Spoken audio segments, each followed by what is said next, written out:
Hello students, আমার YouTube চ্যানেলে তোমাদের সবাইকে আবার স্বাগত জানিয়ে শুরু করছি। আজকের আমাদের আলোচনার বিষয় হলো ইথারের রাসায়নিক চরিত্র। আমরা এর আগে ইথারের প্রস্তুতি সম্পর্কে বা ইথারের ভৌত ধর্ম সম্পর্কে আলোচনা করেছি। আজকের আমরা দেখব যে ইথারের কত রকম রাসায়নিক চরিত্র বা ইথারের ক্ষেত্রে কীরকম ধরনের বিক্রিয়া আমরা দেখতে পাই। কিছু উদাহরণের সাথে আজকে আলোচনাটা হবে। তাহলে চলো শুরু করা যাক। প্রথমেই যেটা বলবো, আমরা সবাই জানি ইথারের গঠন এই রকম,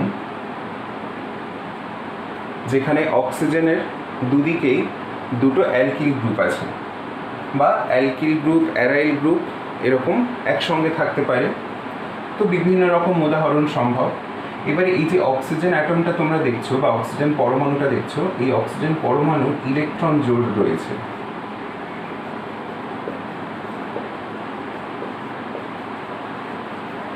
ইলেকট্রন জোড় আছে।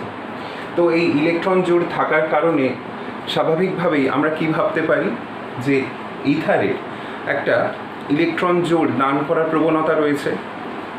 এখন যে নমুনা ইলেকট্রন জোড় দান করতে পারে তাকে আমরা কি বলি? তাকে আমরা লুইস ক্ষারক বলি।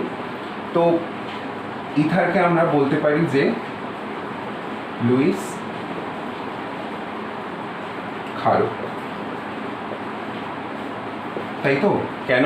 কারণ এই অক্সিজেনের ইলেকট্রন জোড় থাকার কারণে তাদের একটা ইলেকট্রন দান করার প্রবণতা আছে। কাকে? যাদের ইলেকট্রন চাহিদা রয়েছে সেই সমস্ত নমুনাকে। তাহলে প্রথম যে রাসায়নিক চরিত্র বা রাসায়নিক ধর্ম, তার প্রথম উদাহরণ হবে এই লুইস ক্ষারকত্ব নিয়ে। তাহলে 1 নম্বর হচ্ছে লুইস ক্ষারকত্ব।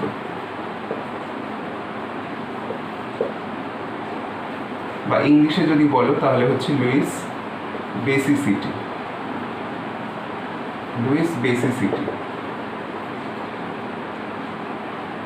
সহজ উদাহরণ আমরা কি বলতে পারি? এই একটা ইথার নেওয়া হলো, ইথারের সঙ্গে মনে করো একটা অজৈব অ্যাসিড যোগ করা হলো। অজৈব অ্যাসিড প্রচুর উদাহরণ হতে পারে। এখানে যেমন আমি HCl লিখেছি, তোমরা H2SO4 ইউজ করতে পারো, HNO3 ইউজ করতে পারো, H3PO4 ইউজ করতে পারো, যে কোনো অ্যাসিড আমরা ইউজ করতে পারি। তো এখানে কি হবে? এখানে তোমরা ভালো মতোই জানো যে হাইড্রোজেন এখানে পজিটিভ চার্জ বা ডেল পজিটিভ চার্জ, আর ক্লোরিন হচ্ছে ডেল মাইনাস চার্জ। তো ইথারের অক্সিজেন তার লোন পেয়ার ব্যবহার করে হাইড্রোজেন আয়নকে ক্যাপচার করবে, আর ক্লোরিন এখান থেকে অপসারিত হবে। ফলে আমরা যে নমুনা পাবো সেই নমুনাটা আয়নিক ফর্মে পাবো, এই রকম, তাই না?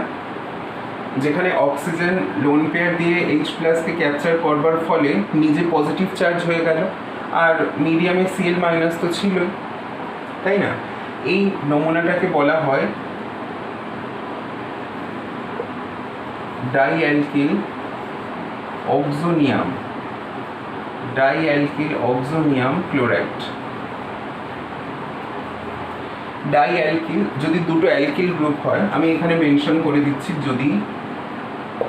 যদি R equals to alkyl group হয়, যদি R equals to alkyl group হয়, তাহলে এই যে নমুনাটা তৈরি হলো সেটা হচ্ছে ডাইঅ্যালকিল অক্সোনিয়াম, কারণ অক্সিজেন পজিটিভ চার্জ হয়ে আছে, অক্সোনিয়াম, আর ক্লোরাইড রয়েছে, মানে একটা লবণ তৈরি হলো।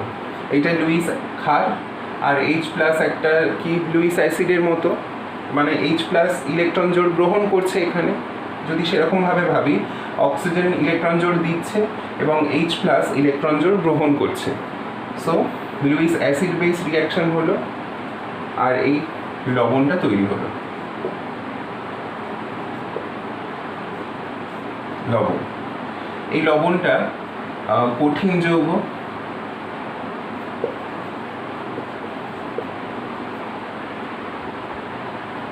কঠিন যৌগ, ঠিক আছে? তো আমরা এমন কোনো যৌগ রয়েছে, মনে করো ধরো অ্যালকিন বা অ্যালকেন বা এই জাতীয় কোনো যৌগ রয়েছে তাদের সঙ্গে ইথারও রয়েছে তোমাকে বলা হলো। এবার মনে করো যে যৌগগুলো দেওয়া রয়েছে তারা কেউ অ্যাসিডের সঙ্গে বিক্রিয়া করে না। ইথার অ্যাসিডের সঙ্গে বিক্রিয়া করে তোমরা দেখতে পাচ্ছ। তাহলে কি করবে, ওই সমস্ত মিক্সচার থেকে ইথারকে পৃথক করবার জন্য কি করা হবে, ওই মিক্সচারটাতে অ্যাসিড যোগ করা হলো। অ্যাসিড যোগ করলে ইথার কি করবে, বিক্রিয়া করে কঠিন এরকম লবণ তৈরি করে ফেলবে। এই লবণটা তৈরি করবার পর আমরা কি করতে পারি, পৃথক করে নিতে পারি। পৃথক করে নিয়ে যখন এই লবণটাকে আমরা ভালোভাবে আদ্য বিশ্লেষণ করব, বা জলের উপস্থিতিতে আমরা এই যৌগটাকে যদি আদ্য বিশ্লেষণ করাই, তাহলে কিন্তু ইথার আবার পুনরায় ফিরে পাওয়া যাবে। মানে এই যৌগটাকে যদি অতিরিক্ত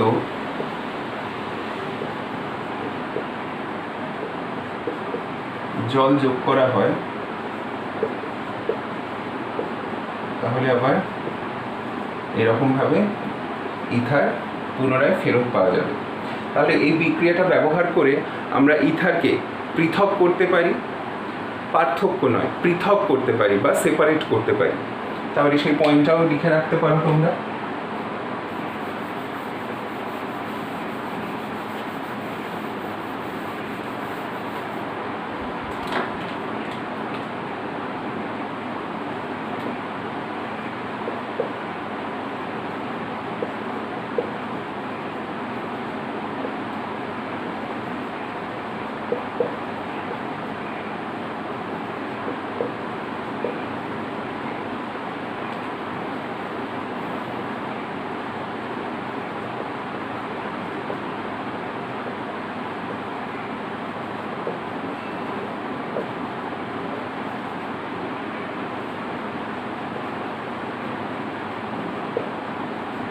অন্য যৌগের মিশ্রণ থেকে পৃথক করার জন্য আমরা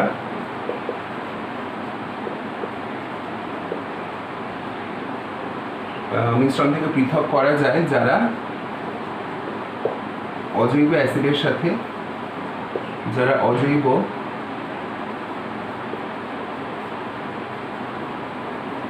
অ্যাসিডের সাথে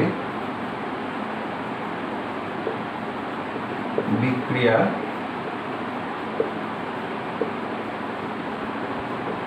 করে না। ওকে, তাহলে এই পদ্ধতিটা হচ্ছে এরকম লুইস ক্ষারকত্ব, এটা একটা কেমিক্যাল প্রপার্টি হিসাবে আমরা বলতেই পারি।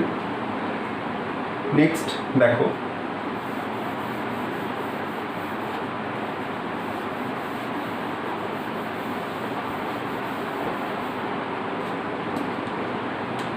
নেক্সট কেমিক্যাল প্রপার্টি বা নেক্সট রাসায়নিক চরিত্র যদি তোমরা বলতে চাও, তাহলে এটা হবে কি, যে আমরা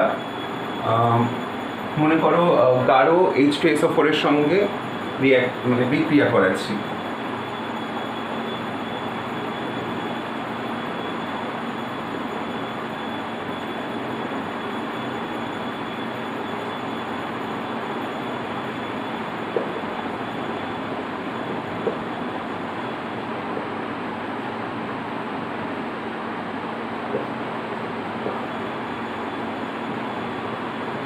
গাঢ় H2SO4 এর সাথে বিক্রিয়া, তাহলে এখানেও একই জিনিস হবে। একই জিনিস হবে বলতে দেখো এখানে H প্লাস HSO4 মাইনাস, আমি এইভাবেই প্রথমে লিখলাম। প্রথমে এটা কি হবে, লবণ তৈরি হবে।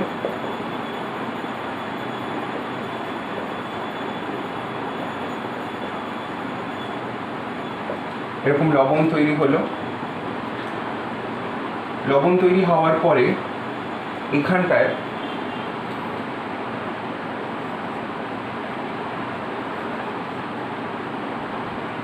ফাইনালি এই যৌগটা আমরা পাবো।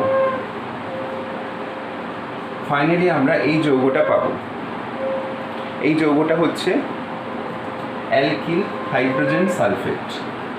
অ্যালকিল হাইড্রোজেন সালফেট,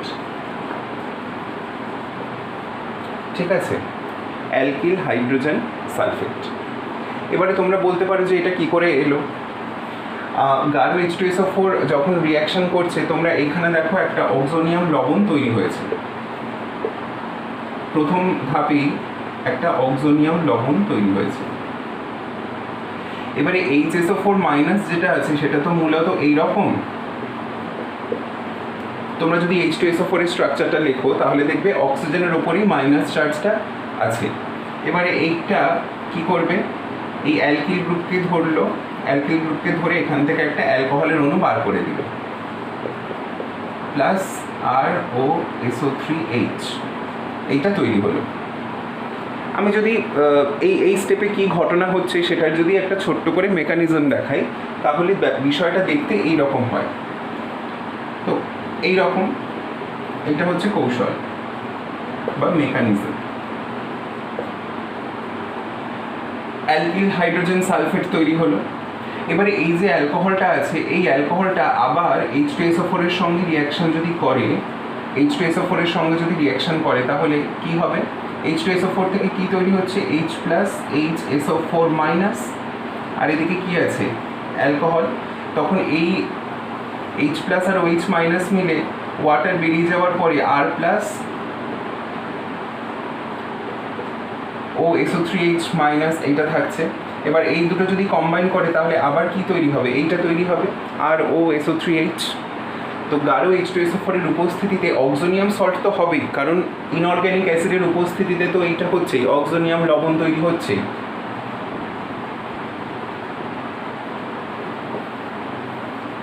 অক্সোনিয়াম লবণ তো তৈরি হবে, হওয়ার পরে ফাইনালি এই যৌগটা আমরা পাবো অ্যালকিল হাইড্রোজেন সালফেট।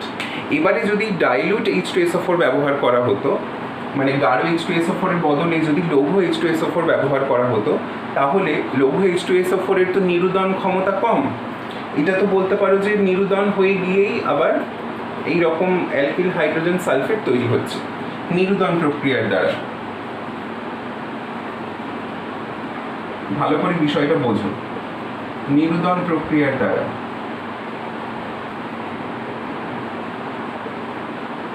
নিরুদন প্রক্রিয়ার দ্বারা এই অ্যালকিল হাইড্রোজেন সালফেট তৈরি হচ্ছে।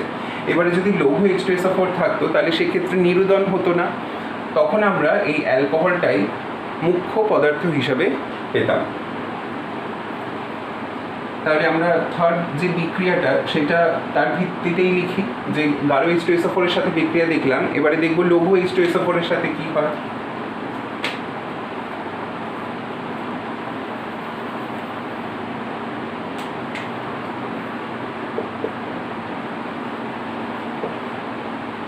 লৌহ H2SO4 এর সাথে বিক্রিয়া,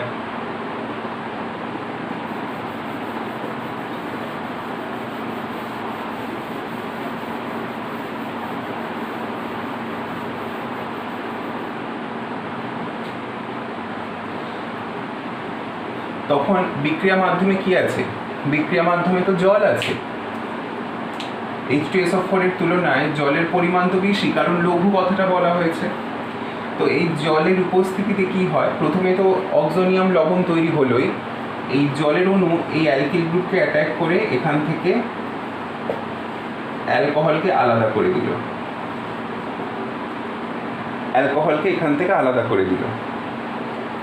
আর H2SO4 যেরকম ছিল সেই রকম থাকলো H2SO4। এটা হচ্ছে ডাইলুট H2SO4 সেহেতু এখানে কি নিরুদন সম্ভব নয়, নিরুদন সম্ভব নয়, যেহেতু H2SO4 লৌহ। ঠিক আছে, তো এই হলো H2SO4 এর সঙ্গে বিক্রিয়া। নেক্সট এবার বিক্রিয়া দেখো।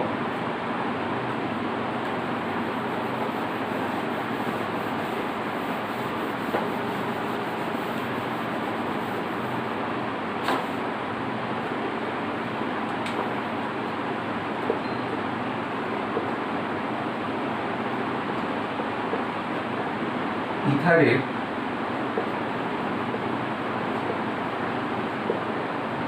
বিভাজন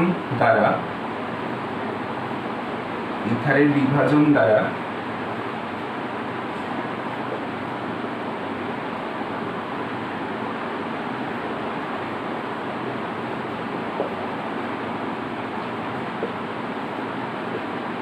অ্যালকিল হ্যালাইড প্রস্তুতি।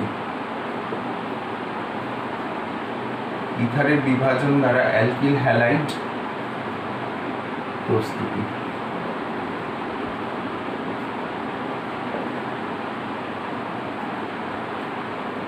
ঠিক আছে, এর আগে যে বিক্রিয়াগুলো আমরা দেখলাম সেখানেও কিন্তু ইথারের বিভাজনই হচ্ছে। H2SO4 এর উপস্থিতিতে যে বিক্রিয়া তোমাদেরকে দেখালাম সেখানেও কিন্তু ইথারের বিভাজন হয়ে গেল, তাই না? অ্যালকিল গ্রুপ যে অক্সিজেনের সঙ্গে যুক্ত ছিল সেই অ্যালকিল গ্রুপ টোটালি আলাদা হয়ে গেল, আলাদা হয়ে গিয়ে তারপরে অ্যালকোহল বা অ্যালকিল হাইড্রোজেন সালফেট যাই বলো না কেন সেগুলো তৈরি হচ্ছে। কিন্তু এই প্রসেসেও ইথার বিভাজন হবে, তবে এখানে আমরা রিয়েজেন্ট অন্য ইউজ করব। তো দেখা যাক কি রিয়েজেন্ট ইউজ করতে পারি আমরা বা কি ইউজ করে থাকি।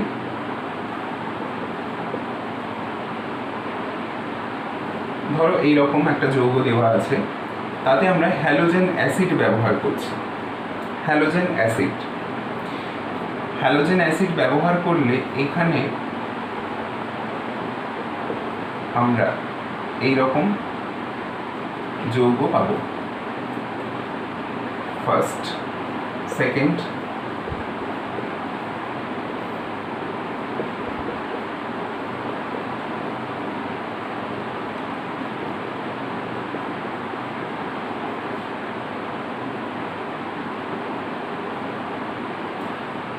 দেখো একই রিয়েজেন্ট আছে, একই সাবস্ট্রেট বা বিক্রিয়ক নেওয়া হয়েছে, কিন্তু দুটো ক্ষেত্রে দুটো আলাদা রকম বিক্রিয়াজাত পদার্থ পাওয়া গেছে।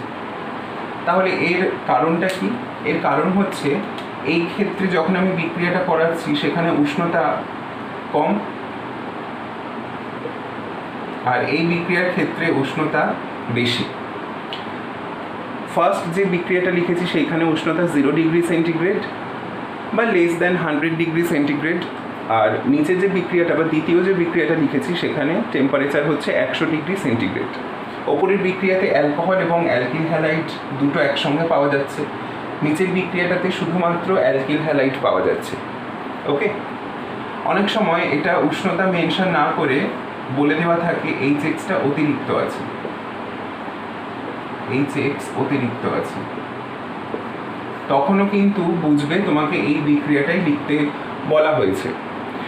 টেম্পারেচার মেনশন না করে দিলে বা টেম্পারেচারের সঙ্গে যদি HX লেখা থাকে, টেম্পারেচার মেনশন করে দিলে তো কোনো সমস্যাই নেই, আর যদি টেম্পারেচার না বলে দেওয়া থাকে অতিরিক্ত HX দেওয়া আছে, তখন বুঝবে যে ইথারের ওই বিক্রিয়াতে শুধুমাত্র অ্যালকিল হ্যালাইড উৎপন্ন হবে। এবারে দেখা যাক যে কিভাবে কি বিক্রিয়া হচ্ছে। আমি এখানে মেকানিজমটা দেখাচ্ছি, দুটো বিক্রিয়ারই মেকানিজম আমি তোমাদেরকে দেখাচ্ছি।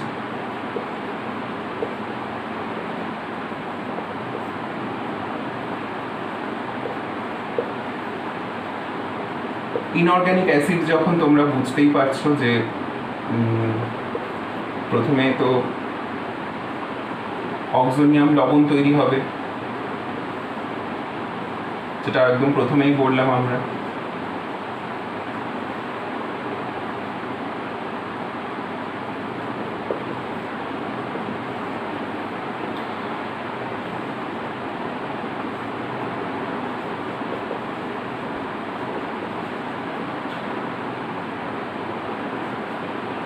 দেখো এই যে বিক্রিয়াটা আমি লিখেছি, এখানে প্রথমে কি হলো? প্রথমে এখানে প্রোটোনেশন হলো,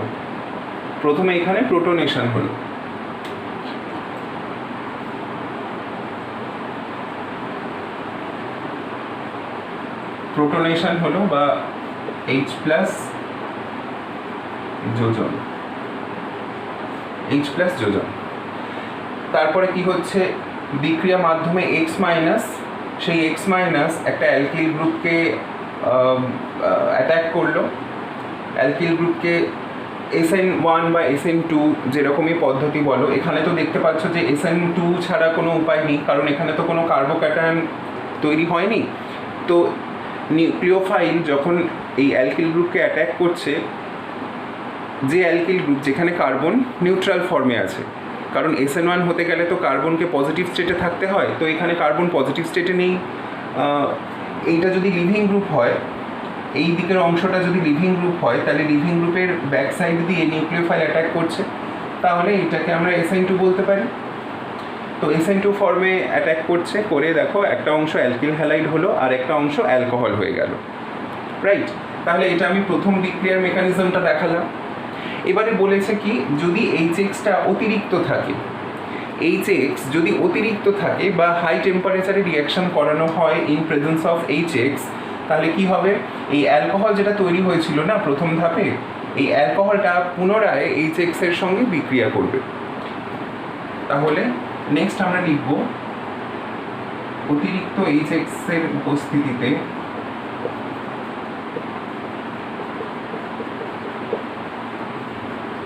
অতিরিক্ত HX এর উপস্থিতিতে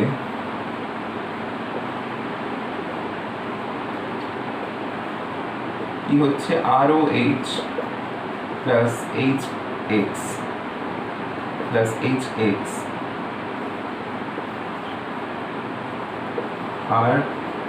ROH2 plus plus X minus এরকম রয়েছে।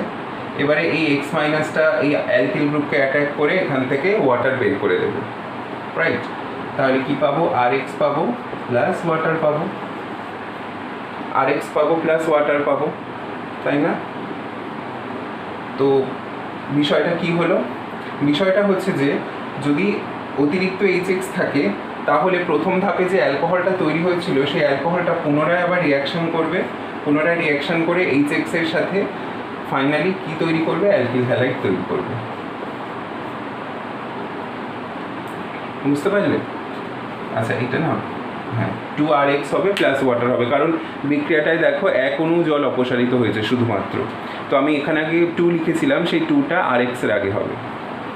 বোঝাতে পারলাম? তাহলে এই অ্যালকিল হ্যালাইড প্রস্তুতি ইথারের বিভাজন দ্বারা কিভাবে সম্ভব, দেখো হ্যালোজেন অ্যাসিডের উপস্থিতিতেই বিভাজনটা সম্ভব হচ্ছে, যেখানে অ্যালকিল হ্যালাইড তৈরি করতে চাইছি আমরা, কেমন?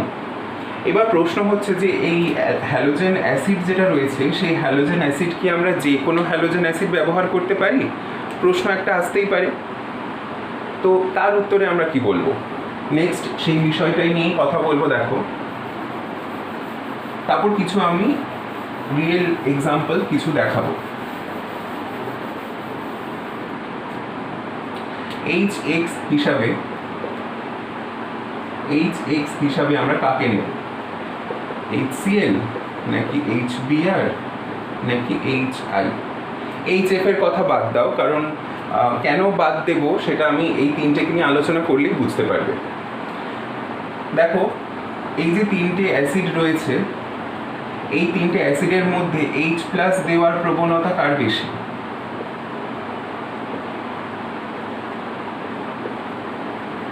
H+ দেওয়ার প্রবণতা কার বেশি? কারণ ইথারকে বিভাজিত হতে গেলে কি হতে হচ্ছে, প্রথমে অক্সোনিয়াম লবণ তৈরি করতে হচ্ছে। সেটা কিভাবে সম্ভব, H+ গ্রহণের দ্বারা সম্ভব। এবার H+ গ্রহণ করবে কি করে? যদি কেউ H+ দিতে পারে সহজে, যদি কেউ H+ সহজে দিতে পারে তবেই তো ইথারের অক্সিজেন H+ গ্রহণ করতে পারবে। তো এই তিনটে অ্যাসিডের মধ্যে যদি তুলনা করি তাহলে H+ দেওয়ার প্রবণতা কার বেশি? অবভিয়াসলি HI এর বেশি। কেন কি, এখানে হাইড্রোজেন এবং আয়োডিনের আকারের একটা তারতম্য আছে খুব বেশি মাত্রায়। তো অর্ডার যদি লেখো তাহলে HI দেন HBr দেন HCl, রাইট।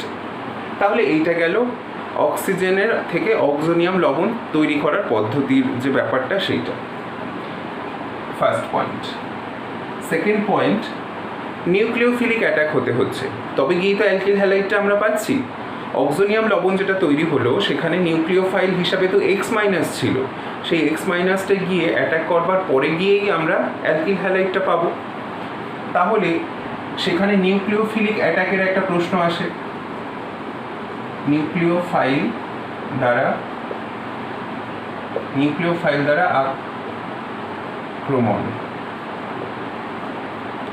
আক্রমণ কথাটা আমি এখানে অ্যাপ্রোপ্রিয়েট আমার মনে হচ্ছে না। নিউক্লিওফাইল দ্বারা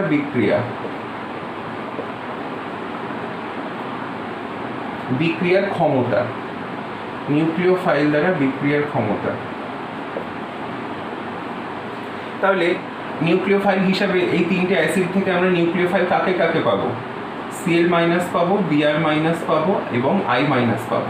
এবার তোমরাই বলো এই তিনজনের মধ্যে নিউক্লিওফিলিসিটি কার বেশি বা ইলেকট্রন দান করার প্রবণতা কার বেশি? নিঃসন্দেহে I মাইনাস, তারপর Br মাইনাস, তারপর Cl মাইনাস। তো দেখা যাচ্ছে, দেখো প্রোটন H প্লাস দিচ্ছে HI ভালো পরিমাণে, বা H প্লাস দেওয়ার প্রবণতা HI এর বেশি। তারপর HI থেকে যে I মাইনাস নিউক্লিওফাইল তৈরি হলো তার নিউক্লিওফিলিসিটিও বেশি। তাহলে HX হিসাবে অ্যাপ্রোপ্রিয়েটলি আমরা কাকে ব্যবহার করতে পারি? আমরা HI কে ব্যবহার করতেই পারি। মানে দুদিক থেকেই, দুটো পয়েন্টের বিচারেই দেখো HI এবং I মাইনাস এরা এগিয়ে আছে। তাহলে ইথারের বিভাজন যে পদ্ধতিটা, সেখানে HI ব্যবহার করাটাই বেশি উপযোগী, বেশি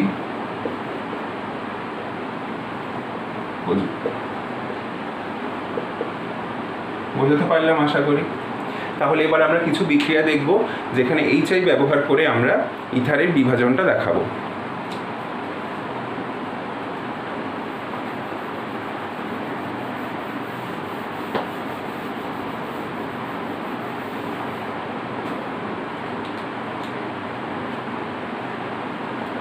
CH3 CH2, এটা এক্সাম্পল নিচ্ছি আমি। CH3 CH2O CH2 CH3, একে আমরা HI এর সাথে বিক্রিয়া করছি।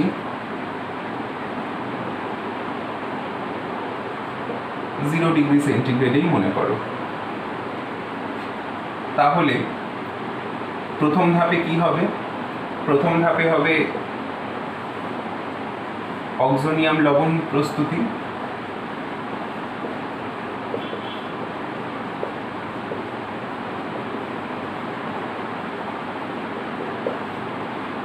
আর দ্বিতীয় ধাপে কি হবে? Nucleophilic attack by SN2। আমি যে SN2 লিখে যাচ্ছি সব ইথারের ক্ষেত্রেই যে SN2 ফলো করবে এমন কিন্তু নয়, ডিপেন্ড করছে অক্সিজেনের দুদিকে অ্যালকিল গ্রুপ কীরকম রয়েছে তার উপরে। মনে রাখবে এই কথাটা, যে অক্সিজেনের দুদিকে অ্যালকিল গ্রুপ কীরকম রয়েছে বা অ্যারাইল গ্রুপ কীরকম রয়েছে তার উপর নির্ভর করেই কিন্তু SN1 বা SN2 এই পদ্ধতিটা আমরা ঠিক করি। তো তাহলে এখানে হয়ে গেল CH3 CH2OH plus CH3 CH2I। কেমন? এবারে যদি HI অতিরিক্ত পরিমাণে দেওয়া থাকতো, HI যদি অতিরিক্ত পরিমাণে দেওয়া থাকতো, যদি HI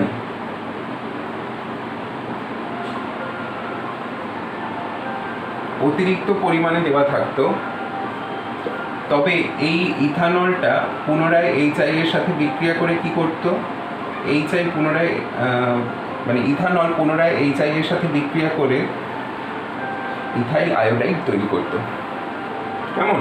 তখন আমরা শুধুমাত্র এই ইথাইল আয়োডাইড এই যৌগটাই পেতাম, ইথানল কিন্তু থাকতো না। তাহলে এবার নেক্সট একটা রিয়াকশন দেখি, চলো।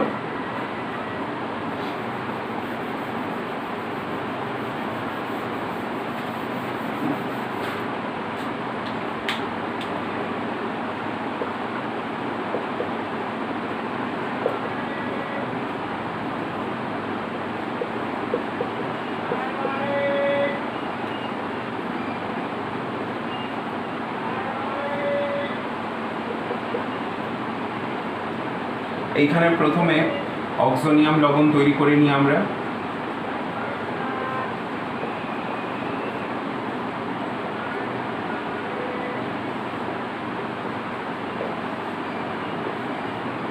এবারে তোমরা খেয়াল করো, দেখো এইখানে যে অক্সোনিয়াম লবণটা তৈরি হয়েছে, এবারে এই অক্সোনিয়াম লবণটায় আমরা ভাবতে পারি কি, এই যে I মাইনাস বা নিউক্লিওফাইল যেটা, সে আইদার এই কার্বনে অ্যাটাক করতে পারে বা এই কার্বনে অ্যাটাক করতে পারে। দুটো পসিবিলিটি রয়েছে। দেখো আমি প্রথমে যে উদাহরণটা লিখেছিলাম, মানে এর জাস্ট আগেই যে উদাহরণটা লিখেছিলাম, সেইখানে ইথার কীরকম ছিল? প্রতিসম ইথার ছিল। প্রতিসম ইথার থাকার ফলে সুবিধা কী হচ্ছিল? এই যে I মাইনাস বা নিউক্লিওফাইল, সেটা অক্সিজেনের যে কোনো দিকের কার্বনে অ্যাটাক করতে পারছিল, তাই না? যদি দুদিকের অ্যালকিল গ্রুপ সেম হয়, ধরো এইরকম, যদি এইরকম একটা ইথার থাকে আর তার অক্সোনিয়াম লবণ থাকে, আর এরকম যদি একটা নিউক্লিওফাইল থাকে, তাহলে এই দিকের কার্বনে অ্যাটাক করে বন্ড ওপেন করুক বা এই দিকের কার্বনে অ্যাটাক করে বন্ড ওপেন করুক, বিষয়টা একই, তাই না? মানে এই নিউক্লিওফাইলটা এই কার্বনে ইলেকট্রন দান করে এই দিকের অংশটা বের করে দিক বা উল্টো এই কাজটা করুক, বিষয়টা একই রকম দেখতে লাগবে। কিন্তু এটা তো অপ্রতিসম ইথার। এই যে ইথার, এটা যেহেতু অপ্রতিসম, তাই নিউক্লিওফাইল কোন কার্বনে ইলেকট্রন জোড় দান করবে সেইটা একটা প্রশ্ন বা সেটা একটা বিবেচ্য বিষয়। তাহলে কিসের ভিত্তিতে আমরা বিচার করব? বিচার করবার জন্য এখানে আমাদের স্ট্রাকচারটা বা এখানে আমাদের গঠনটা একটু ভালো করে দেখতে হবে। কি দেখব আমরা? দেখো, এইদিকে অ্যালকিল গ্রুপ রয়েছে একটা কার্বনের, এদিকে অ্যালকিল গ্রুপ রয়েছে 4টে কার্বনের, কিন্তু এই অ্যালকিল গ্রুপটা হচ্ছে 0 ডিগ্রি আর এই অ্যালকিল গ্রুপটা হচ্ছে 3 ডিগ্রি। অতএব আমরা এখানে একটা ঘটনা কি করতে পারি, আমি কি বললাম একটু আগেই যে SN2ই হবে এরকম কোনো বাধ্যবাধকতা নেই, সেটা ইথারের গঠনের উপর নির্ভর করছে কোন পথ অবলম্বন করবে। তো যেহেতু এই দিকের অ্যালকিল গ্রুপটা 3 ডিগ্রি, তাই আমরা এই নিউক্লিওফাইল অ্যাটাক করবার আগে কার্বোক্যাটায়ন তৈরি করে নেব। নিউক্লিওফাইল অ্যাটাক করবার আগেই আমরা এখানে কি করব, কার্বোক্যাটায়ন তৈরি করে নেব। নিউক্লিওফাইল অ্যাটাক করার আগেই বারবার বলছি কি করছি, আমরা কার্বোক্যাটায়ন তৈরি করে নিচ্ছি, কারণ এর ফলে আমরা সুস্থিত একটা কার্বোক্যাটায়ন পেতে পারি।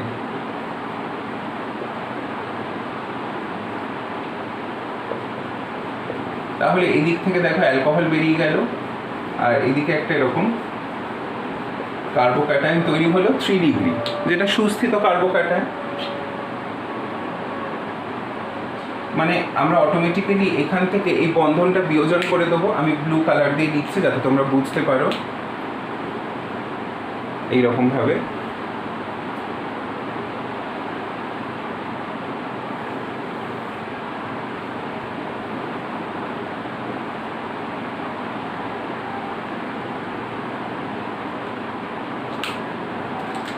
এটা রিঅ্যাকশনের আর, ঠিক আছে? তো আগেই আমরা এখানে কি করলাম, কার্বোক্যাটায়ন তৈরি করে নিলাম, কারণ 3 ডিগ্রি কার্বোক্যাটায়ন স্টেবল আমরা জানি। নিউক্লিওফাইল অ্যাটাক করবার আগে আমরা কার্বোক্যাটায়নটা তৈরি করে নিলাম। এই কার্বোক্যাটায়নটা তৈরি করবার পরেই I- টা এখানে এসে অ্যাটাক করবে, অ্যাটাক করে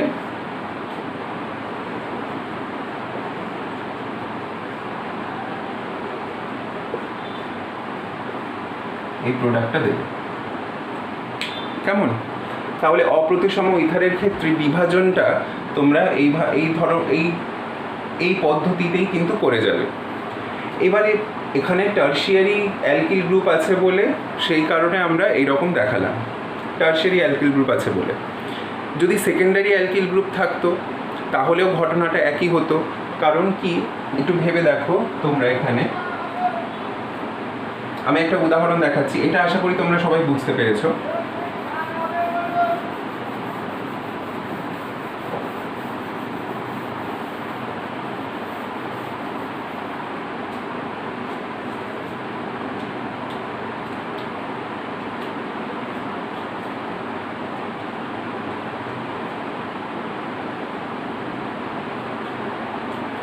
আরেকটা উদাহরণ আমি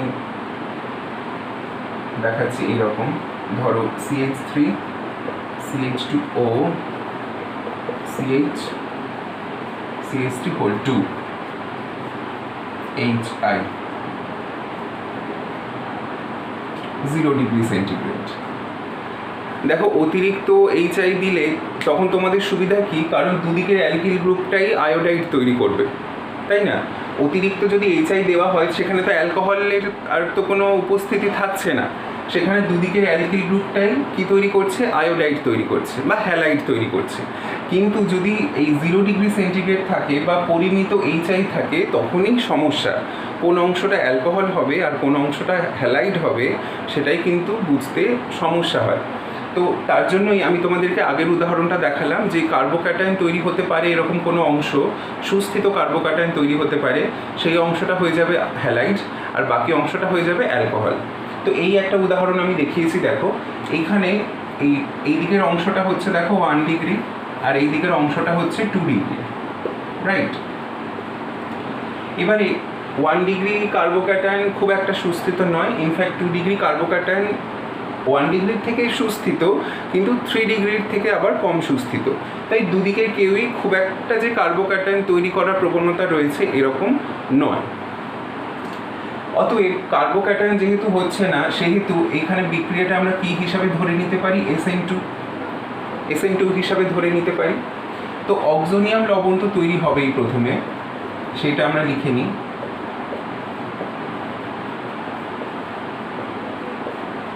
এটা আমরা লিখে নিলাম, এবং মাধ্যমে I- তো রয়েছে।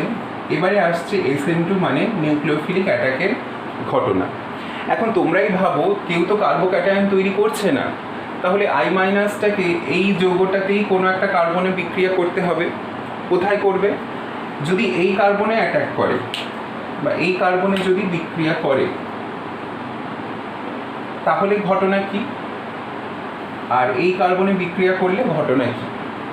দেখো, এই কার্বনটায় দুটো অ্যালকিল গ্রুপ রয়েছে, আর এই কার্বনটার সাথে একটা অ্যালকিল গ্রুপ রয়েছে। তো এখানে আমাদেরকে ভাবতে হবে অন্য পয়েন্টের বিচারে। সেটা কি? সেটা হচ্ছে স্থানাভাবজনিত বাধা বা স্টেরিক ফ্যাক্টর।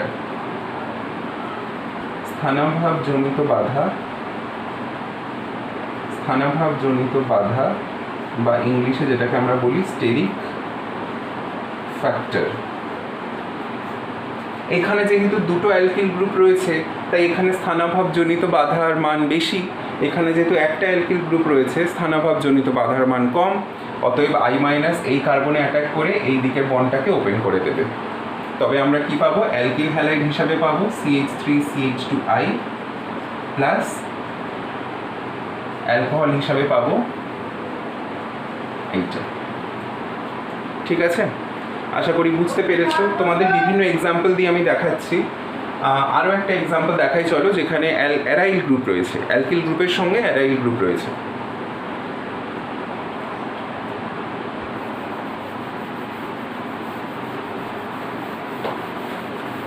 ইথারের চ্যাপ্টারে এই বিক্রিয়াটাই মেইন বিক্রিয়া বলতে পারো। এছাড়া আরও অনেক বিক্রিয়া আছে, তবে মূলত এই বিক্রিয়াটা নিয়েই প্রশ্ন প্রত্যেক বছরই প্রায় এসে থাকে। আই থিঙ্ক ডি হবে, CH3CH2O C6H5। C6H5 মানে বেনজিন বলয় বা ফিনাইল রিং। আমি এভাবেই লিখছি, তোমাদের বুঝতে একটা ঘটনা বুঝতে সুবিধা হবে। HI দেওয়া হলো 0 ডিগ্রিতে। আমি কেন বারবার 0 ডিগ্রির বিক্রিয়াগুলো দেখাচ্ছি? কারণ হাই টেম্পারেচারের বিক্রিয়া নিয়ে কোনো সমস্যা নেই। হাই টেম্পারেচারের বিক্রিয়াতে সবই আয়োডাইড হবে। এখানে যেহেতু আমরা HI ব্যবহার করছি, আয়োডাইড হবে। কিন্তু 0 ডিগ্রিতে যেহেতু একটা অংশ অ্যালকোহল আর একটা অংশ হ্যালাইড হচ্ছে, কোন দিকে অপ্রতিসম ইথারের ক্ষেত্রে কোন দিকে হ্যালাইড আর কোন দিকে OH লাগবে সেটাই তোমাদের বোঝানোর জন্য এই বিক্রিয়াগুলো করানো হচ্ছে। দেখো, CH3CH2OH প্লাস বেনজিন। ঠিক আছে? এবার I-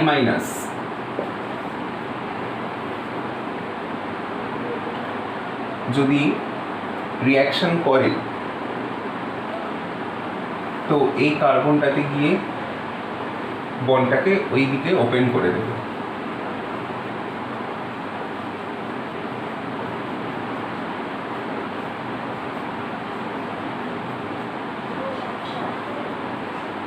এইরকম দেখো, একদিকে ফেনল হলো আর একদিকে অ্যালকিল আয়োডাইড হলো। এবারে তোমরা বলতে পারো যে কেন এই কার্বনে অ্যাটাক করলো? এই কার্বনে অ্যাটাক করে তো এইদিকে OH-টা বের করে দিতে পারতো, বিষয়টা তো একই হতো। কিন্তু ভেবে দেখো, যদি এই কার্বনে অ্যাটাক করে তাহলে এদিকে আমরা ফেনল একটা যৌগ পাচ্ছি। এবার ফেনল আমরা জানি খুবই সুস্থিত, রেজোনেন্স সুস্থিতি একটা রয়েছে ফেনলে। কিন্তু যদি বেনজিনের সঙ্গে মানে আরেকটা কম্বিনেশন কি হতে পারতো? আরেকটা কম্বিনেশন হতে পারতো এইটা। আরেকটা কম্বিনেশন এইটা হতে পারতো। এবার তোমরা বলতেই পারো যে ফেনলের যেরকম রেজোনেন্স সুস্থিতি আছে, আয়োডোবেনজিনেরও তো রেজোনেন্স সুস্থিতি আছে, তাই না? আচ্ছা, 1 মিনিট, একটু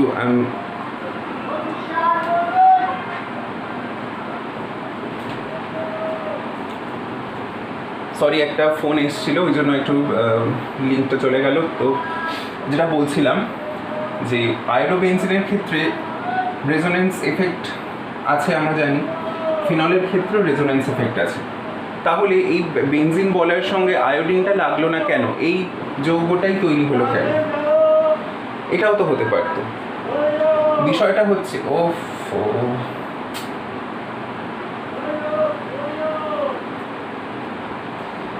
বিষয়টা হচ্ছে যে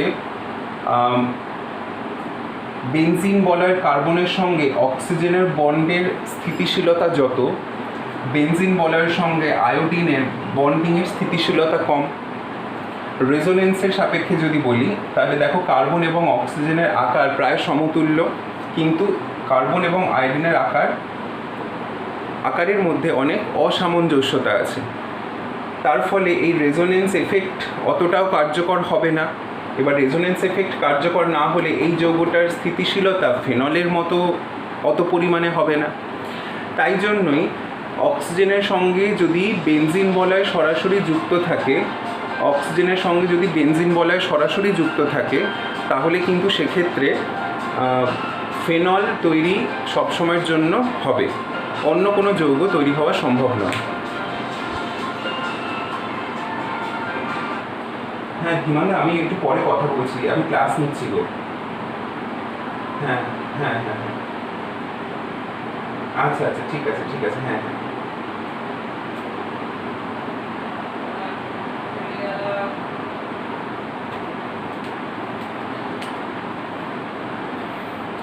তো যেটা বলছিলাম, আবার একটু কন্টিনিউ করি আমি। দেখো যে কোনো একটা ইথার, সেখানে যদি অক্সিজেনের সঙ্গে সরাসরি বেনজিন বলয় যুক্ত থাকে, তাহলে সেক্ষেত্রে সবসময়ের জন্য ফেনল হবে। কারণটা আমি বললাম তোমাদের যে হ্যালাইড আর মানে আয়োডাইড এবং কার্বনের বন্ড স্ট্রেংথ অপেক্ষা কার্বন অক্সিজেন বন্ড স্ট্রেংথ বেশি, আর বন্ড স্ট্রেংথ বেশি হলে সেক্ষেত্রে রেজোনেন্সের ঘটনাটাও বেশি হবে। অতএব এই ফেনলটা আয়োডোবেনজিন অপেক্ষা বেশি সুস্থিতি দেখাবে। তাই জন্য এই ধরনের যৌগ থাকলে তাতে সবসময় প্রোডাক্ট হিসাবে একটা ফেনল তৈরি হবেই হবে। কেমন? তাহলে আমরা এখানে তাহলে বলতে পারি যে যেহেতু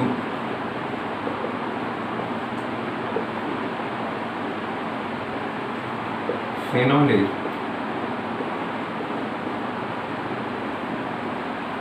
রেজোনেন্স সুস্থিতি বেশি, তাই ফিনাইল ইথারের ক্ষেত্রে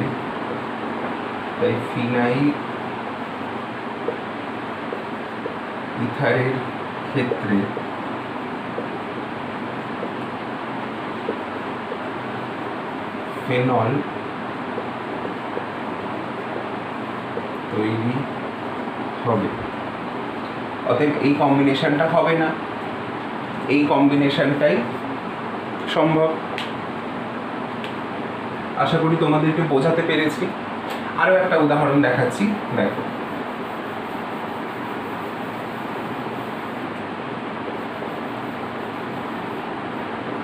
কিছু প্রশ্ন আমি তোমাদেরকে অবশ্যই দেব তোমাদের নিজেদের করবার জন্য।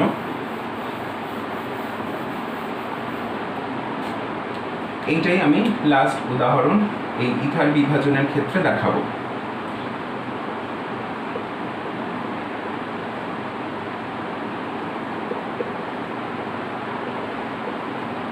পিএইচ মানে হচ্ছে বেনজিন বলয়। এতদিনে আশা করি তোমরা বুঝতেই পেরে গেছো, নতুন করে আর কিছু বলার নেই। পিএইচ মানে হচ্ছে বেনজিন বলয়।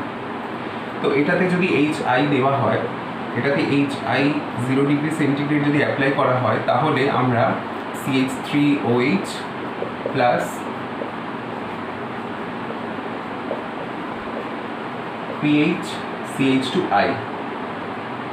PHCH2I এই দুটো যৌগ পাবো। কি বললাম, এই একটা ইথার রয়েছে, তাতে HI 0 ডিগ্রি সেন্টিগ্রেড অ্যাপ্লাই করা হচ্ছে, করলে CH3OH এবং PHCH2I এই দুটো যৌগ তৈরি হবে। এবারে তোমরা আমাকে বলবে যে এই দুটো কেন তৈরি হচ্ছে, এর আগে তো 4টে উদাহরণ দেখলে, কেন ওই 4টে উদাহরণে বিভিন্ন যে আমি এক্সাম্পল দেখালাম, কেন ওই প্রোডাক্টগুলো তৈরি হচ্ছে, কি কারণে হওয়া সম্ভব বা অন্য কম্বিনেশন কেন সম্ভব নয়, সেগুলো আমি সব বললাম। তো এখানে আমি তোমাদের প্রোডাক্ট বলে দিলাম, মানে উপজাত বিক্রিয়াজাত পদার্থ কী হবে সেটা আমি তোমাদেরকে এখানে মেনশন করে দিলাম। তোমাদেরকে বলতে হবে যে এরকম কেন হচ্ছে। আশা করি আগের 4টে যে পয়েন্ট আমি বলেছি সেই পয়েন্টের বিচারে তোমরা এটা পারবে। তো এটা তোমাদের একটা কাজ থাকলো। তো চলো এবার তাহলে আমরা নেক্সট বিক্রিয়াতে মুভ করি। 4 নম্বর বিক্রিয়াতে আমরা করলাম, নেক্সট বিক্রিয়া দেখা যাক কি আছে।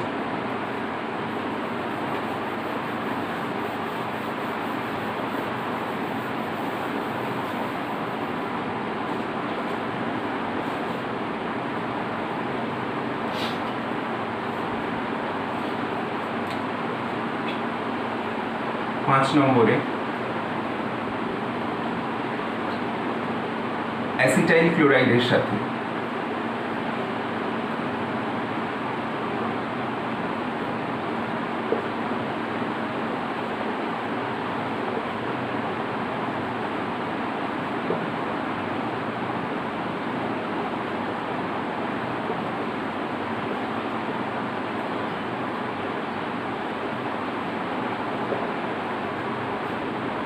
অ্যাসিটাইল ক্লোরাইডের সাথে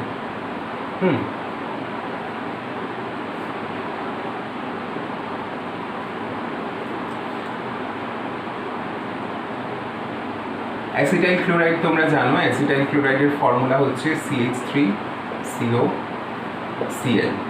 এইটা হলো অ্যাসিটাইল ক্লোরাইডের ফর্মুলা। একটা ইথার মনে করো আমরা যদি নিই যে CH3 CH2O CH2 CH3 যদি নেওয়া হয়, তার সাথে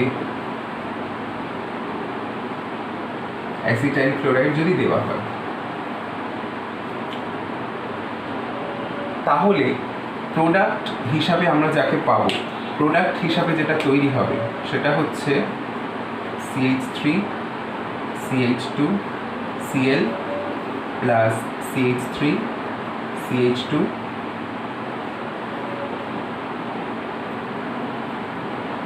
COO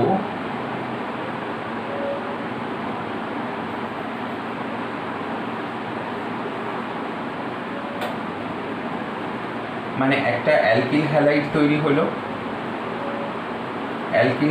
তৈরি হলো, আর একটা এস্টার তৈরি হলো। কেমন?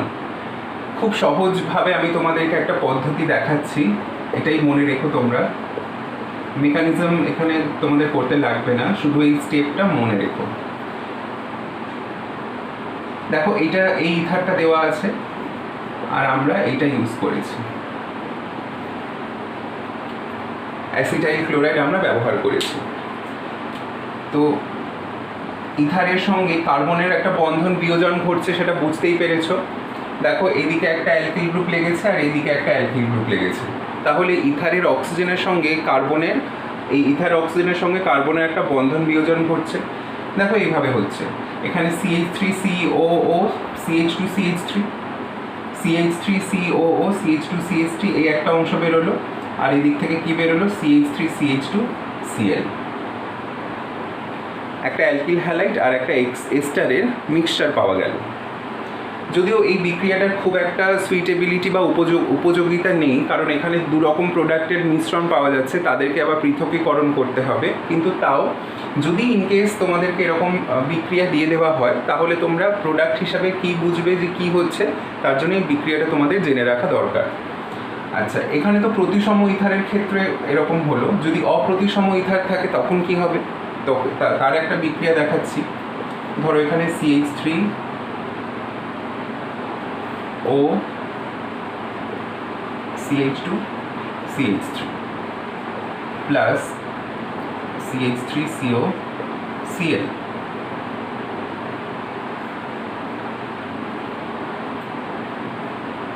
তখন প্রোডাক্ট হিসাবে যে দুটো তৈরি হবে, প্রোডাক্ট হিসাবে হবে CH3COOCH3 প্লাস CH3CH2Cl। মানে বড় দিকের যে অ্যালকিল গ্রুপটা তার সাথে কিন্তু অক্সিজেনের বন্ডটা ভাঙছে। এবার তার সাথে অক্সিজেনের বন্ডটা ভাঙলেই তার সঙ্গে সিএলটা যুক্ত হচ্ছে, অ্যালকিল হ্যালাইড তৈরি হচ্ছে, আর বাকি অংশটা এস্টার তৈরি করছে।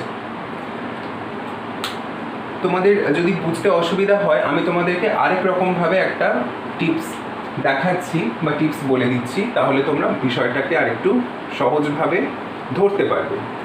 দেখো, অপ্রতিসম ইথারের ক্ষেত্রেই একটা উদাহরণ তোমাদেরকে আমি দেখাচ্ছি। এইটাই দেখাচ্ছি, মনে করো CH3O CH2 CH3 এইটা আছে, আর আমি লিখলাম CH3COCl। দেখো CH3COCl এর যে অংশটা,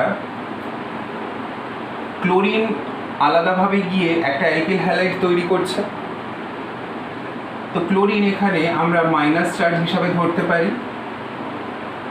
মানে CH3COCl যে অংশটা সেটা দুটো অংশে ভাগ হচ্ছে বলে ধরে নাও। এই যে CH3COCl যে অংশটা রয়েছে সেটা দুটো ভাগ হচ্ছে বলে তুমি ধরে নাও। কীরকম? একটা হচ্ছে CH3CO প্লাস অংশ, এইটা তো তোমরা পড়েইছো ফ্রিডেল ক্রাফট অ্যাসাইলেশন করার সময়, CH3CO প্লাস, আর এটা Cl মাইনাস। তাহলে এই যে ইথারটা রয়েছে তাকেও তাহলে আমাকে একটা অংশ প্লাস করতে হবে আর একটা অংশ মাইনাস করতে হবে, একটা অংশ প্লাস করতে হবে আর একটা অংশ মাইনাস করতে হবে, তবে গিয়ে কম্বাইন করবে। তো এইরকম যদি আমরা প্লাস মাইনাসের কম্বিনেশনটা করি, ভালো করে বোঝো, আমি অ্যাসিটাইল ক্লোরাইড যেটা রয়েছে তাকে আমরা এরকম প্লাস মাইনাস আধানে লিখলাম। এটা কোনো মেকানিজম নয়, আমি তোমাদেরকে একটা সহজ পদ্ধতিতে বোঝানোর জন্য লিখলাম, লেখা হলো। ইথারটাকেও আমরা মনে মনে ভেঙে নিলাম, একটা অংশ প্লাস একটা অংশ মাইনাস। তাহলে এই অ্যাসিটাইল ক্লোরাইডের প্লাস মাইনাস যে আয়নগুলো রয়েছে তার সঙ্গে ইথারের প্লাস মাইনাস আয়নের কম্বিনেশন করে দাও, করে দিলেই হয়ে যাবে প্রোডাক্ট। এখান থেকে কী পাবো? CH3COOCH3, যেটা এই যে এসছে CH3COOCH3, আর এটাকে যদি কম্বিনেশন করে দাও তাহলে দেখো CH3CH2Cl, রাইট?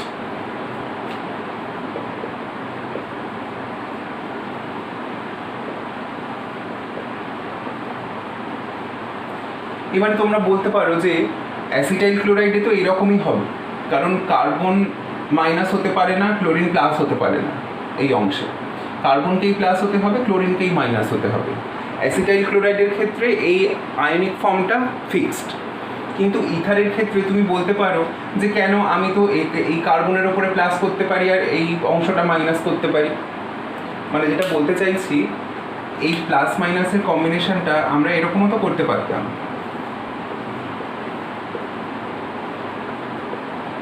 এইরকমও তো করতে পারতাম, এরকম কেন করলাম না? তার কারণ তুমি দেখো এই অংশটা যে প্লাস চার্জ লিখেছি এইটা বেশি সুস্থিত নাকি এইটা বেশি সুস্থিত?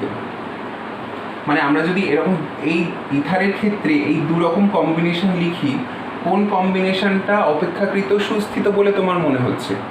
স্বাভাবিকভাবেই এইটা, কারণ এইটা এখানে দেখা যাচ্ছে 1 ডিগ্রি কার্বোক্যাটায়নের মতো আমি তৈরি করেছি, কিন্তু এখানে দেখো 0 ডিগ্রি কার্বোক্যাটায়নের মতো অংশ, তো এই কম্বিনেশনটা সেই অর্থে হওয়া সম্ভব নয়, এটাই হবে।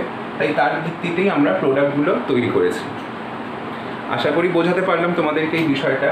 তো এটা ছিল অ্যাসিটাইল ক্লোরাইডের সাথে ইথারের বিক্রিয়া।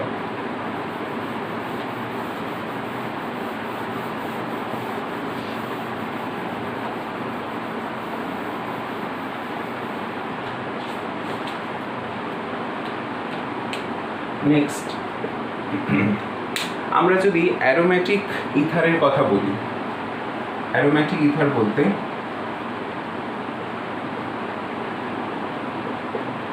এইটা মিথক্সি বেনজিন।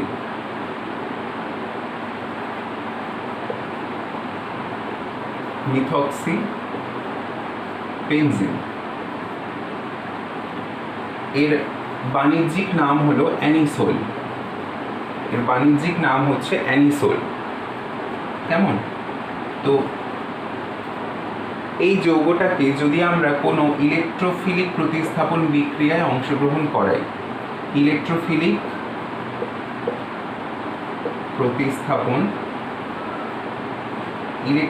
প্রতিস্থাপন বিক্রিয়া যদি অংশগ্রহণ করাই, তাহলে দু রকম প্রোডাক্ট বা দু রকম বিক্রিয়াজাত পদার্থ আমরা পাবো। একটা হচ্ছে অর্থ পজিশনে প্রতিস্থাপিত ইলেকট্রোফাইল দ্বারা প্রতিস্থাপিত যৌগ, আর একটা পাবো প্যারা পজিশনে ইলেকট্রোফাইল দ্বারা প্রতিস্থাপিত যৌগ। প্রচুর ইলেকট্রোফিলিক প্রতিস্থাপন বিক্রিয়া আছে। ইলেকট্রোফাইলের উদাহরণ হিসাবে আমরা বলতে পারি কি আছে, CH3+ রয়েছে, তারপরে CH3CO+ রয়েছে, NO2+ রয়েছে, Cl+, Br+, I+, SO3H+, প্রচুর ইলেকট্রোফাইল রয়েছে এবং তাদেরকে কিভাবে তৈরি করা হয় তোমরা জানো। যেমন এই যে মিথাইলকে তৈরি করা হয় ফ্রিডেলক্রাফট অ্যালকাইলেশন, এটা হচ্ছে ফ্রিডেলক্রাফট অ্যাসাইলেশন, এটা হচ্ছে নাইট্রেশন, তাই না? আর এটা হচ্ছে হ্যালোজিনেশন,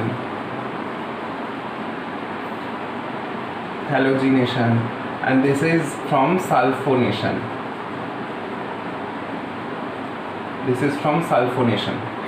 প্রত্যেকটা বিক্রিয়ায় তোমরা বহুবার করেছো, ক্লাস 11-এই তোমাদের এই বিষয়গুলো নিয়ে আলোচনা করা হয়েছিল। তাই এই যে ফিনাইলিক ইথার যেগুলো রয়েছে, মানে অ্যারোমেটিক ইথার যেগুলো রয়েছে, অ্যারোমেটিক ইথারের ক্ষেত্রে ইলেকট্রোফিলিক প্রতিস্থাপন ঘটালে অর্থ প্রোডাক্ট এবং প্যারা প্রোডাক্ট, এই দুটো প্রোডাক্ট আমরা পাবো। অর্থ প্রোডাক্ট আর প্যারা প্রোডাক্ট। এখন তোমরা বলতে পারো যে কেন অর্থ প্রোডাক্ট আর প্যারা প্রোডাক্ট এই দুটো হবে? তো তার ব্যাখ্যাতে আমরা বলতে পারি, দেখো মিথক্সি যে গ্রুপটা রয়েছে বা যে কোনো অ্যালকক্সি গ্রুপ থাকুক না কেন, তাতে অক্সিজেন তার নিজস্ব লোন পেয়ার ব্যবহার করে এরকমভাবে রেজোনেন্স এফেক্ট দেখাতে পারে।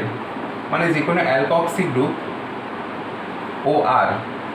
OR গ্রুপ যখন বেনজিন বলয়ে যুক্ত থাকবে বা অ্যারোমেটিক রিংয়ের সঙ্গে যুক্ত থাকবে, তারা কি প্রভাব দেখায়? প্লাস আর প্রভাব দেখায়। প্লাস আর প্রভাবের ফলে অর্থ পজিশন এবং প্যারা পজিশনগুলোতে নেগেটিভ চার্জ আসবে। যেই নেগেটিভ চার্জ, মানে যে পজিশনে নেগেটিভ চার্জ এলো সেই পজিশনেই ইলেকট্রোফাইল দ্বারা প্রতিস্থাপন সম্ভব হবে। এগুলো তোমরা তো জানোই আশা করি। তো সেই কারণেই আমরা এই দু রকম প্রোডাক্ট আমরা পাচ্ছি। আলাদা করে আমি আর বিক্রিয়া দেখাচ্ছি না, ইলেকট্রোফাইলের জায়গায় এইগুলো থাকলে এই দু রকম প্রোডাক্ট হবে। ঠিক আছে, একবারে আমি তোমাদেরকে বিষয়টা এখানে বলে দিলাম।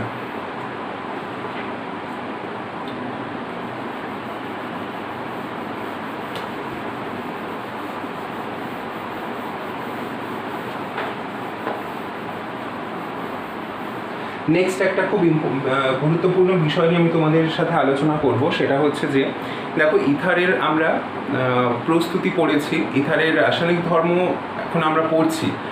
তো ইথারকে যখন প্রস্তুত করা হলো, তাকে তো সংরক্ষণের একটা ব্যবস্থা করতে হবে। কারণ আমরা একটা কেমিক্যাল তৈরি করলাম বা একটা রাসায়নিক পদার্থ তৈরি করলাম, তাকে তো আমরা এরকম খোলা রেখে দিতে পারবো না, তাকে তো কোনো একটা জায়গায় স্টোর করতে হবে বা সংরক্ষণ করতে হবে। তো ইথারের ক্ষেত্রে সংরক্ষণজনিত ব্যাপার নিয়ে এবার একটু আমরা কথা বলি। ইথার দেখা গেছে যে যেহেতু অক্সিজেন পরমাণু রয়েছে, অক্সিজেন পরমাণু থাকার কারণেই এদের একটা পোলার ধর্ম রয়েছে, সামান্য পরিমাণে হলেও একটা পোলার ধর্ম রয়েছে। যদি ইথারকে খোলা অবস্থায় রেখে দেওয়া হয়, খোলা অবস্থায় বলতে মানে যেখানে হাওয়া বাতাস আসতে পারে বা সূর্যালোক লাগছে এরকম কোনো জায়গায় যদি ইথারকে রেখে দেওয়া হয়, তাহলে দেখা গেছে ইথার ধীরে ধীরে কিন্তু জারিত হতে শুরু করে। জারিত হতে হতে ইথার হচ্ছে একটা বর্ণহীন যৌগ, বর্ণহীন তরল। তো এই জারিত হতে হতে একটা টাইমে গিয়ে ইথার কি হয়, গাঢ় বাদামি বর্ণ ধারণ করে। বাদামি বর্ণ হওয়ার পেছনে কারণ হচ্ছে যে ইথারের মধ্যে জারণ ক্রিয়ার ফলে ইথার পারক্সাইড নামের একটা যৌগ তৈরি হয়। এটাও জৈব যৌগ, কিন্তু ইথার পারক্সাইড নামের একটা যৌগ তৈরি হয়, যেটার কারণে ইথার বাদামি বর্ণ ধারণ করে। অতএব ইথারকে আমরা নর্মালি খোলা অবস্থায় রেখে দিতে পারবো না। তার জন্য কি করতে হবে, ইথারকে এমনভাবে সংরক্ষণ করতে হবে যাতে কোনোভাবে হাওয়া বাতাস না লাগতে পারে বা সূর্যালোক সহজে না প্রবেশ করতে পারে। দ্যাটস ওয়াই ইথারকে গাঢ় রঙের বোতলে বায়ু নিরুদ্ধ অবস্থায় সংরক্ষণ করা হয়। যেমনভাবে তোমরা হ্যালোফর্ম পড়েছিলে, হ্যালোফর্ম সংরক্ষণের জন্য আমরা যে পদ্ধতি অবলম্বন করেছিলাম, ইথারের সংরক্ষণের ক্ষেত্রেও ঠিক সেই পদ্ধতিটাই অবলম্বন করতে হবে। কেন? কারণ বললাম জারণ ক্রিয়া ঘটে যায় বায়ুর উপস্থিতিতে, সূর্যালোকের উপস্থিতিতে। তো এই হচ্ছে একটা সংরক্ষণের ব্যাপার। তো সেটা তো আমি লিখবই অবশ্যই বিষয়টা। এর সাথে বলবো যে ইথার, ধরো আমরা কোনো রাসায়নিক বিক্রিয়ার জন্য ইথার ব্যবহার করছি। ইথার ব্যবহার করতে গেলে সেখানে যেই জায়গায় আমি ইথারকে স্টোর করে রেখেছি সেখান থেকে বারবার ব্যবহার করা, করতে করতে সূর্যালোক বা বায়ু কোনোভাবেই সংস্পর্শে চলে আসতে পারে। তো সংস্পর্শে চলে আসলে ইথার পারক্সাইড যৌগ তৈরি করে নিতেই পারে। তো ইথার যে পারক্সাইড যৌগ তৈরি করেছে কিনা সেটা আমি কি করে বুঝবো? তোমরা বলতে পারো যে আমি একটু আগেই বললাম গাঢ় বাদামি বর্ণ ধারণ করবে, তো সেই বাদামি বর্ণ হয়ে যাচ্ছে দেখেই আমি বুঝতে পেরে যাব। সে তো একটা ভিজুয়াল অবজারভেশন বা চাক্ষুষ যে আমরা পর্যবেক্ষণ করছি সেটার মাধ্যমে তো আমরা বুঝতে পারছি ডেফিনেটলি। কিন্তু এই প্রসেসটা খুব ইনস্ট্যান্ট প্রসেস নয় বা খুব তাৎক্ষণিক প্রক্রিয়া নয়। এই প্রক্রিয়া বেশ কিছু সময় ধরে বা বেশ কিছু দিন ধরে চলতে থাকে, তবে গিয়েই ওই বাদামি বর্ণটা আমরা বুঝতে পারবো। কিন্তু শুরুতে যে ইথার পারক্সাইড যৌগ তৈরি করছে কিনা, যদি তৈরি করে তখন তো আমরা সেই অর্থে বর্ণের পরিবর্তন দেখতে পাবো না। তাতেও ইথার পারক্সাইড তৈরি হয়, খুব কম পরিমাণে হলেও তৈরি হয়। তো সেইটার শনাক্তকরণ আমরা কি করে করব? তো তার জন্য একটা প্রক্রিয়া রয়েছে। সেই প্রক্রিয়াটা আমরা এবারে আস্তে আস্তে ওই বিষয়টা নিয়ে লেখালেখি করি, তো তারপরে আমরা বলছি। তো প্রথমে আমি যেটা বললাম যে রাসায়নিক চরিত্রের মধ্যে আমরা বলতে পারি কি,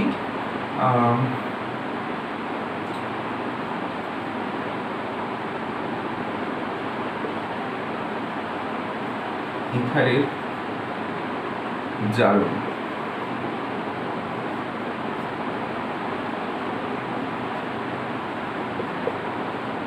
CH3 CH2O CH2 CH3।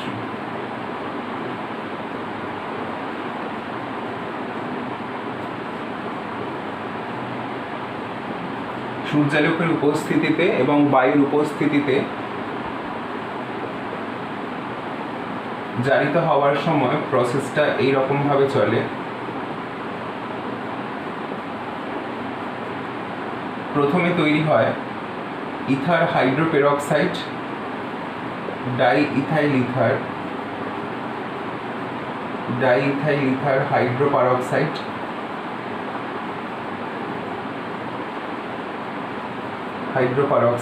তারপরে এই যৌগটা নিজের মধ্যে বিন্যস্ত হয়ে গিয়ে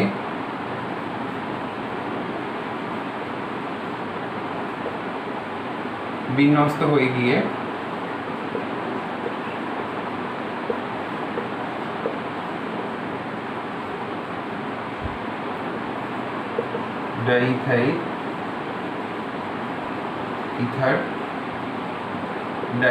ইথার পারক্সাইড এই যৌগটা তৈরি করলো।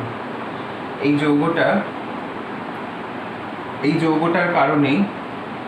যৌগটার কারণেই ইথার বাদামি বর্ণ ধারণ করে। বর্ণহীন ইথার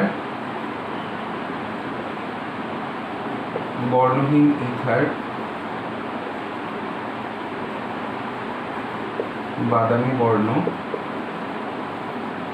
ধারণ করে।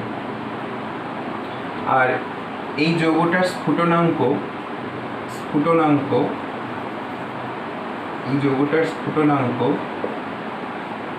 ইথার অপেক্ষা বেশি, ইথার অপেক্ষা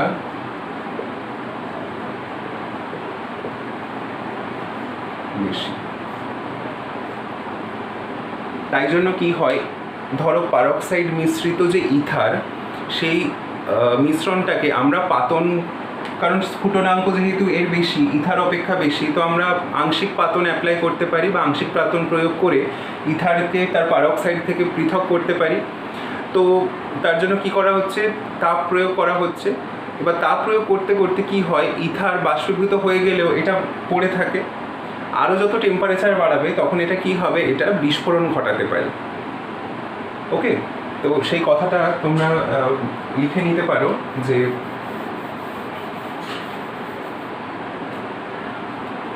পৃথকীকরণের সময়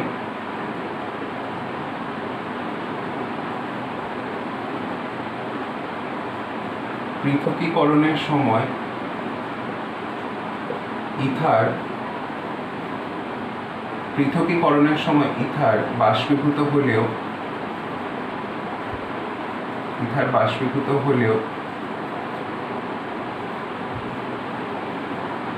ইথার পারক্সাইড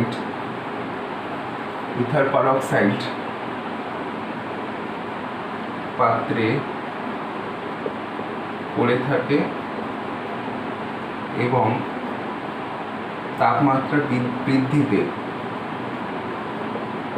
তাপমাত্রা বৃদ্ধিতে বিস্ফোরণ ঘটাতে পারে।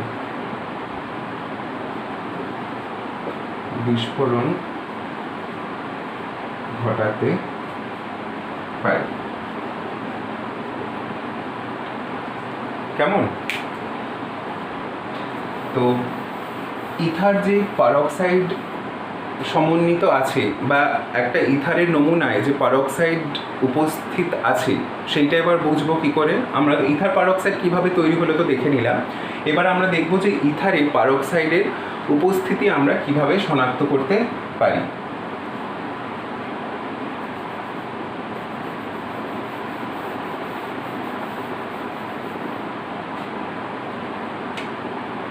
নেক্সট হচ্ছে ইথার পারক্সাইডের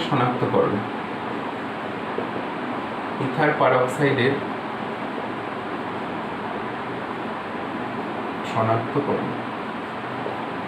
ওকে, কি হয়, একটা নমুনা নেওয়া হলো, ইথার নমুনা, যাতে পারক্সাইড আছে বলে ধারণা করা হচ্ছে। ইথার নমুনা আমি যেটা লিখেছি এইখানে আমি বলছি যে পারক্সাইড আছে বলে মনে করা হচ্ছে, পারক্সাইড আছে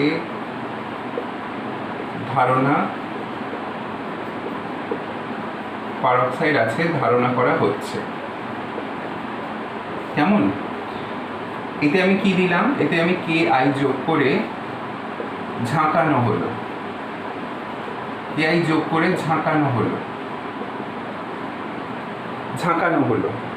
ঝাঁকানোর পরে দ্রবণ পেলাম একটা। এবার এই দ্রবণে আমি স্টার্চ যোগ করলাম। স্টার্চ যোগ করলে যদি দ্রবণটা নীল বর্ণ হয়ে যায়, নীল বর্ণের দ্রবণ পাওয়া যায়, তাহলে বুঝতে হবে হ্যাঁ, নমুনায় এই যে ইথার নমুনা, তাতে ইথার পারক্সাইড আছে। নীল বর্ণের দ্রবণ যদি পাওয়া যায়, দেন ইথার পারক্সাইড রয়েছে,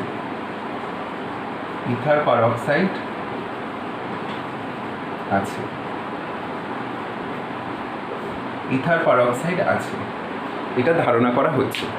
তাহলে কি হয় দেখো, ইথার পারক্সাইড পারক্সাইড তো একটা জারক পদার্থ, কারণ এতে অক্সিজেন কন্টেন্ট রয়েছে, জারক পদার্থ, অক্সিজেনের উপস্থিতি আছে ইথার পারক্সাইডে। তো Ki কে জারিত করে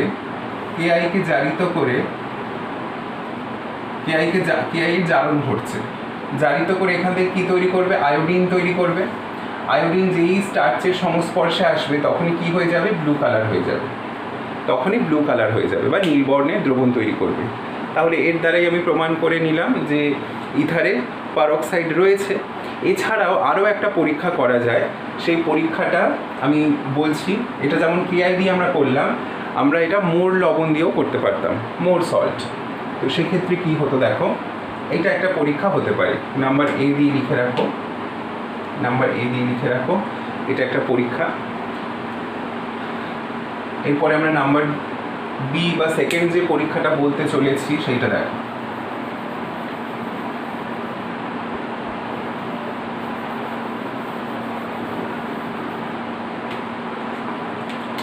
এখানে আমরা ব্যবহার করছি মোর লবণ, মোর সল্ট। মোর সল্টের মূল উপাদান হচ্ছে Fe2+ আয়ন। মূল উপাদান মানে এখানে অনেক আয়ন থাকে, কিন্তু যাদের জারণ সংখ্যা পরিবর্তন হয় তার মধ্যে Fe2+ আয়নটাই মূলত রয়েছে।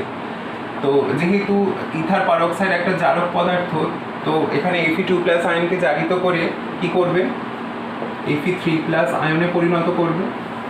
এখানেও একই করা হচ্ছে, মোর লবণের দ্রবণ, মোর সল্ট দ্রবণ নিয়ে যোগ করে ঝাঁকানো হলো, Fe2+ আয়নকে জারিত করে Fe3+ করে দিল। এবার আমরা এখানে কি দেব, অ্যামোনিয়াম থায়োসায়ানেট NH4HCl দ্রবণ। অ্যামোনিয়াম থায়োসায়ানেট দ্রবণ যোগ করলে যদি গাঢ় লাল বর্ণের দ্রবণ পাওয়া যায়, গাঢ় লাল বর্ণের দ্রবণ পাওয়া গেল, তখন প্রমাণ হয়ে যাবে যে হ্যাঁ, যৌগে ইথার পারক্সাইড আছে।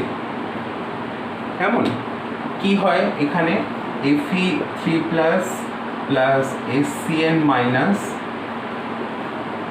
FeHCl2 মাইনাস, এই যে কমপ্লেক্সটা তৈরি হলো বা এই যে জটিল লবণটা তৈরি হলো, এই জটিল লবণটারই কালার হচ্ছে গাঢ় লাল। এই জটিল লবণটারই রং হচ্ছে গাঢ় লাল। এখন যদি ইথার পারক্সাইড না থাকতো তাহলে Fe2+, এখানে Fe2+ ইথার পারক্সাইড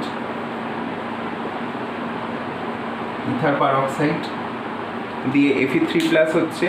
এবার এই Fe3+কে আমরা অ্যামোনিয়াম থায়োসায়ানেট যোগ করলে এই গাঢ় লাল বর্ণের দ্রবণ আমরা পেয়ে যাচ্ছি। তাহলে এর দ্বারা আমরা ইথার পারক্সাইডের শনাক্তকরণ করতে পারি। এই হচ্ছে ব্যাপার।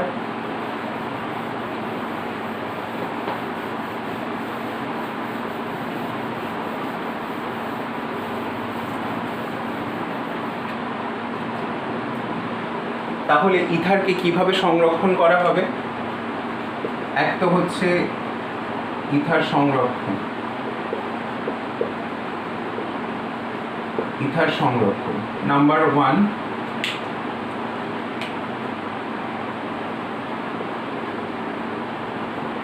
গাঢ় রঙের বোতলে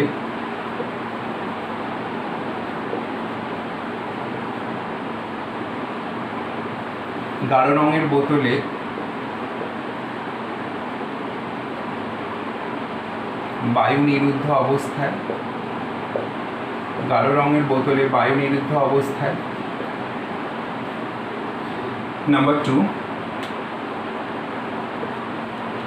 নাম্বার 2 কিউপ্রাস অক্সাইড সামান্য পরিমাণে যোগ করে, কিউপ্রাস অক্সাইড সামান্য পরিমাণে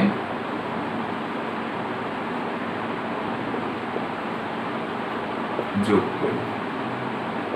কেন কিউপ্রাস অক্সাইড? কারণ কিউপ্রাস অক্সাইড থাকলে যদিও পারক্সাইড তৈরি হয়ে যায়, তাহলে সে কিউপ্রাস অক্সাইডকে কিউপ্রিক অক্সাইডে জারিত করে দেবে, জারিত করে নিজে আবার ইথারে পরিণত হয়ে যাবে।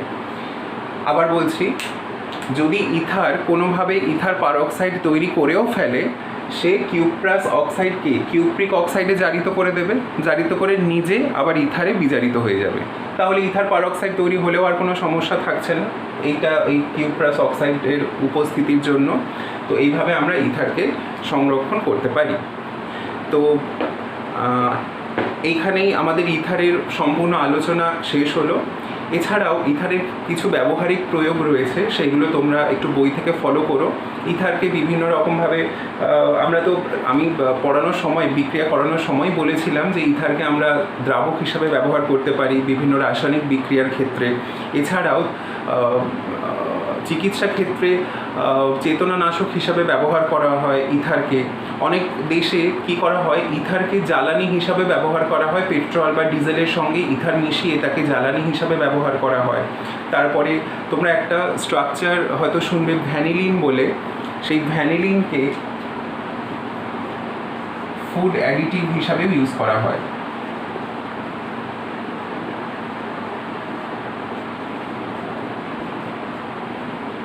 এই যে এই স্ট্রাকচারটাকে এরকম, এই ভ্যানিলিনকে আমরা ফুড প্রিজারভেটিভ হিসাবেও ইউজ করতে পারি। ভ্যানিলিন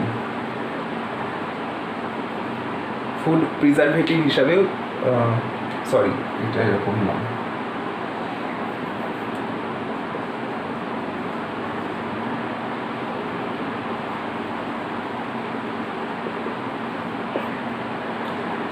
ভ্যানিলিন, এটা যে ভ্যানিলা ফ্লেভার বলা হয় সেটা এই ভ্যানিলিন ইউজ করেই কিন্তু করা হয়।